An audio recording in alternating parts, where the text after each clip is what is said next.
Just as a painter knows best about the meaning and purpose behind their own artwork, the Holy Trinity know best about why they made human beings. God said in Isaiah 43:7 that human beings were made for His glory, and the greatest glory for God is connected to His essence. 1 John 4:8 says, "Anyone who does not love does not know God, because God is love."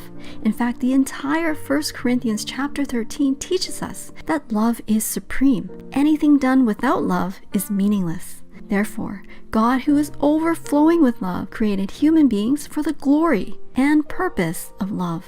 Love at the ultimate level. Isaiah 54:5, "For your Maker is your husband, the Lord Almighty is His name, the Holy One of Israel is your Redeemer. He is called the God of all the earth." Revelation 21:2, "I saw the holy city, the new Jerusalem, coming down out of heaven from God, prepared as a bride, beautifully dressed for her husband." God designed the earth as the counterpart world of heaven in order to experience the glory and joy of counterpart love with human beings.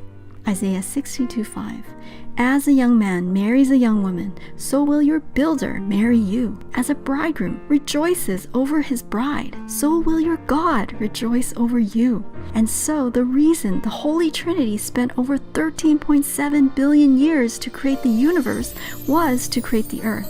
The reason they spent over 4.5 billion years to create the earth was to create human beings. And the very reason they created human beings was to create our bodies and spirits. It is through our physical bodies that our spirits can develop into God's eternal counterparts of love. When we give all of our love to God, when we love Him with all of our heart, soul, mind, and strength, as Jesus said in Matthew 22:37, then that to God is loving Him at the same level. And since spiritual love goes beyond gender, race, or age, anyone can become the bride of God. Then what about angels? Well, sure, there are billions of angels worshiping God in heaven, but they're all just spiritual beings that have always lived in heaven from the very start, and are like God's own family members and relatives, not counterpart material. I mean, would you want to marry your own sibling or parent? Human spirits, on the other hand, can't just dwell in heaven from the get-go. Rather, it is through the thoughts and actions of their physical bodies, which angels don't have, that their spirits become transformed into citizens of heaven. So then, from God's standpoint, a human being is like someone coming from a different bloodline or a different family line, and is therefore kosher to consider as a counterpart of love. Once again, the purpose of creation, the reason God created human beings, was to make them into His eternal counterparts of love. And that is why the Lord returns as the bridegroom. Matthew 25:1-2. "At that time, the kingdom of heaven will be like 10 virgins who took their lamps and went out to meet the bridegroom.